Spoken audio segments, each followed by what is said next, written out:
Hey y'all, welcome to the Hillbilly Chicken Ranch. I'm Susan, I'm your hostess. You're probably going to hear my fan blowing in the background. It is hot, but it's not as hot as it has been.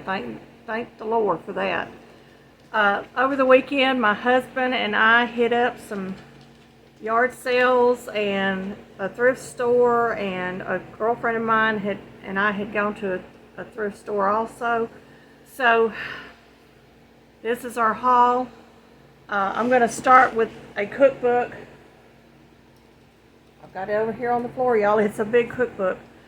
I forgot to include this in my last Thrifty Fun video, but it's Jan Karen's Mitford Cookbook and Kitchen Reader. And there's a picture of her on the back cover, and it's a good size cookbook. It's got a lot of good southern recipes in it and some really nice stories along the way, and some nice pictures of items in here. I mean, it's just really, there's one of the pictures. I think that's pimento cheese. Anyway, it's got a lot of good stuff in it. I paid $1.10 for that, y'all. And I think that you can still find it. You may be able to find it on Amazon. This next item, I'm putting a towel behind it so you can actually see what it says. So y'all pardon my towel hanging down, but it says, "Hey y'all."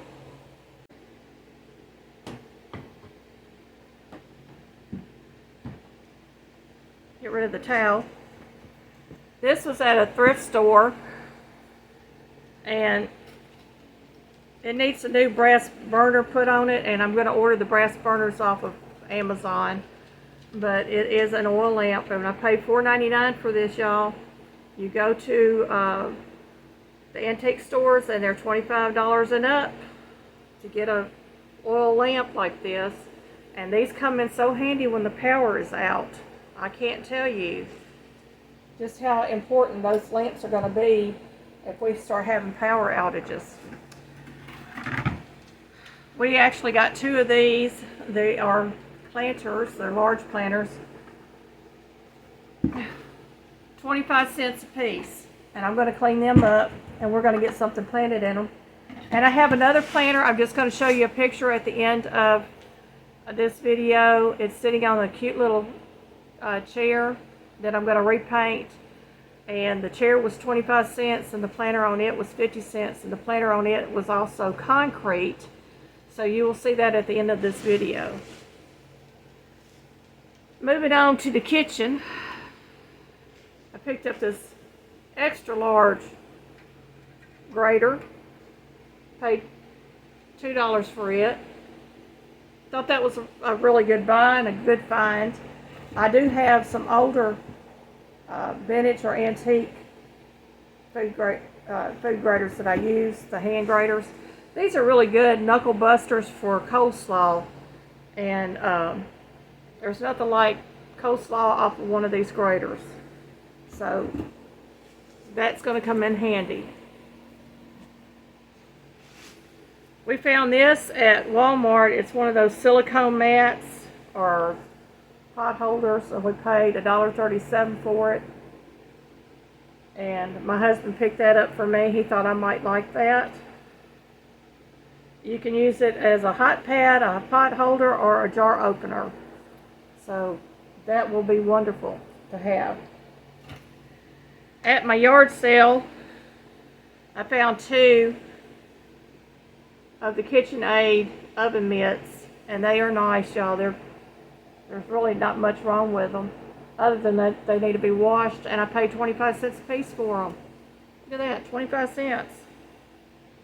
25 cents. Can't go wrong with that.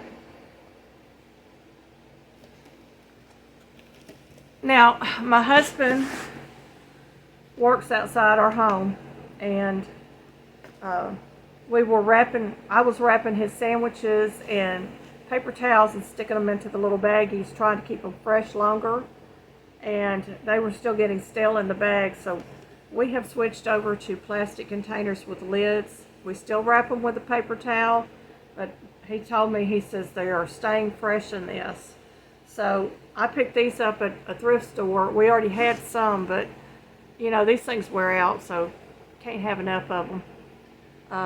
Paid 50 cents for 2, so I doubled that. I got 4 of them for $1, and we will be washing these and using those for his lunches. I did find me a garden basket to go out into the garden with. There's absolutely nothing wrong with this basket. It was at a yard sale. 50 cents, y'all. So thank God for that. My husband found me this cute little bookmark at a thrift store. It's a little metal bookmark. It was originally $4.99 and we paid 25 cents for it.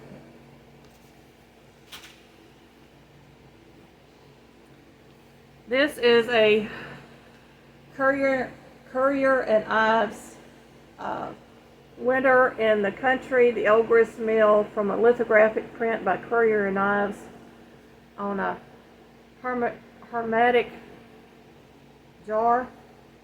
Now the gasket on this is bad. I knew it was bad, but I'm getting ready to order some gaskets anyway for some of my other jars, and they come in different colors, different prices, and I'll put a link to that in the description box below. But you can absolutely use these jars to store dry goods in. The person had coffee in this one because they left the scoop in it, but I'm going to wash that up. It's going to clean up nicely. It's a 1.5 liter. It tells you on the bottom. So that will come in handy when I get ready to store dry goods. My husband always picks these kind of things up, and I understand why, because if we have a project around the house where we need a hinge or a handle or a door pull, we have them, and these are solid brass, y'all, and it has all three. It has the hinges, there's a hinge there, it has door pulls and the handles, and we paid $3 for that, and that's a good 5 pounds of brass there, y'all. And but I mean, why would you go out and pay $10, you know, or more to put handles on something, or knobs, if you can get them at a good price? Reuse and repurpose those old handles. They look great, they're vintagey looking, and they will probably last longer than you do. My last 2 items are puzzles, and in the wintertime, after Christmas is over with and we've taken down the Christmas tree, we will clean off our dining room table, or we will set up a card table in our living room area, and we will work a puzzle together. And this lady had tons of puzzles, and you could tell she took really good care of everything that she had. She even retapes them so that they won't lose the pieces out of the boxes. But these puzzles are made by Buffalo. You can buy puzzles off of Amazon, and these usually run about $10 to $15, I think, if I'm correct. But this one's called Bell's Farm, and it was $3. And it's a 2,000 piece Buffalo puzzle collection. So there's 2,000 pieces in that. I'm trying to see how big it is, if it says it on the box. It doesn't say. Oh, there it is. It's a 38.5 by 26.5, so that's a really good size puzzle. That'd be bigger than my card table.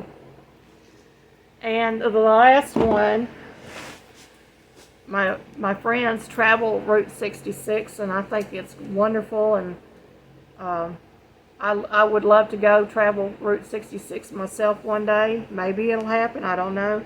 But this is called America's Main Street, and it's also by the Buffalo Puzzle Company. Y'all remember my apron with the ruffle at the top. I found some fabrics, y'all. I got that green and this red to go with it. So that's going to be part of the bib, and I think I'm going to put a pocket on the front. Maybe put 2 pockets on it. But see if I can hold it up with both fabrics. Have to do it two-handed. But that's what I'm going to use with this print, and I think it'll turn out cute. I'll probably do a video on that, on how I turn a half apron into a bib apron. Y'all have a wonderful day. God bless you and keep you.